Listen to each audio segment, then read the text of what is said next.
the Chamber Choir of South Africa came out of a need to establish a vehicle through which people could pursue music at a much more specialized level. There's a lot of community singing. I grew up in church choirs and there's youth choirs and so forth. And most of them are sort of hobby-oriented type of groupings. It's just for the fun of it and nothing more. But the chamber choir is positioned as a scholarly vehicle that really seeks to know more about music.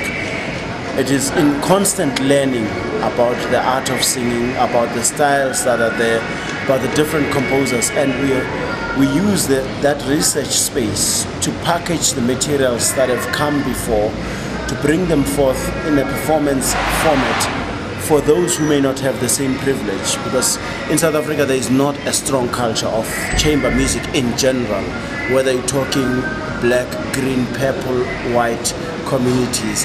It is just not a strong phenomenon, and as a result, in many ways we can say the audiences are robbed and denied the opportunity to explore the possibilities, so they end up consuming what is available in the market. So we try to spoil them a bit for choice, that they can look at other spaces outside of opera materials, you know, and really go scholarly and try to step up our game, so that it's not mediocre material all the time, saying because it's African, it is allowed to be substandard. No, our view is that we've got to find out what are the reasons why we are not counted among the best in the world. And part of the reasoning is that we do not have a great breed or a large number of Africans that are recording anywhere in the world material that is European or American for that matter, and even African, sad enough. So there's a lot of scope right there. So the chamber choir seeks to position itself as a vehicle that would go out of its way to sort of preserve music through recording and bring it to people through performances, and also put it on paper for posterity. So this is why we exist, to give musicians who've got a passion for music a chance to perform at a level that is much higher than what is found now, and at a level that can position us at a more competitive stage with anyone in the world anytime.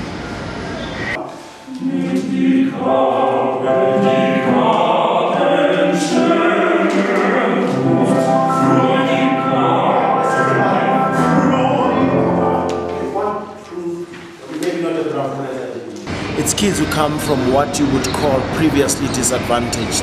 I would say still disadvantaged to the moment, but they are not occupied with self-pity. These are people who've got self-pride, self-worth, and they understand that to get anywhere they've got to be doing more reading to empower themselves through knowledge. And a lot of them have been encouraged over the years to go and study music. So most of them are music scholars continuing, and we hope through life they'll be reading music. Because there is not such a strong background from the black community for people. It's very almost unusual that black people would be studying music. Because even from the black community you get questioned, why do you study music? What do you think you'll do with it? What value will it bring to the family? Because we've got more immediate cases of food, bread and butter issues to deal with. So if you say you're going to do music, people wonder, can that be regarded as proper work?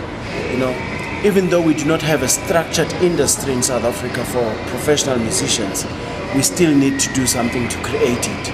That it is not there is not an excuse for the status quo to remain. We've got to try and change the tide and really, you know, set new tones so that people can wake up just like accountants wake up and deal with numbers.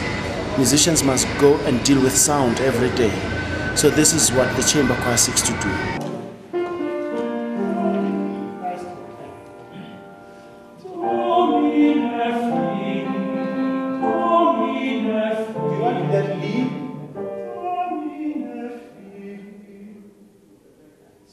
You have people who have a concept that when you do Bach, Mozart, you're busy with elitist, Eurocentric material that should only be enjoyed and be appreciated somewhere abroad. I hold a different view together with many other South Africans. I really believe that this kind of music is a boundaryless music. It should belong to all mankind, irrespective of where you are, whether in China or in Germany or Brussels or South Africa, in a township, Umtata, village. You know, it should be unimportant. The key thing is that we open up a whole world of music, and there's different tastes for different folks. You know, just like food has evolved, while pizza is originally somewhat Italian, it can be found everywhere else, and you can't say I won't eat it because it's from Italy. So with the music, I feel it's the same. We are quite emphatic on presenting our own local material, and it's extremely important that we really, you know, sort of take that kind of music abroad and really promote that kind of material, and that we try and do all the time. I mean, with all the workshops I do abroad, I work a lot with choirs from foreign countries, teaching them African indigenous material. But equally here at home, there's a great hunger and a lot of joy and love, appreciation, particularly for operatic music. And I mean, I'm talking a period that spans over 100 years. I mean, if you look at our very national anthem, while it is African in nature, harmonically and otherwise, it still has got some borrowed influences from abroad, and these borrowed materials don't seem to have affected its Africanness. So somehow it shows that there is a complement right there. There's a meeting point, a confluence of a sort between, you know, North and South. So somewhat, for me, it is a meeting place. And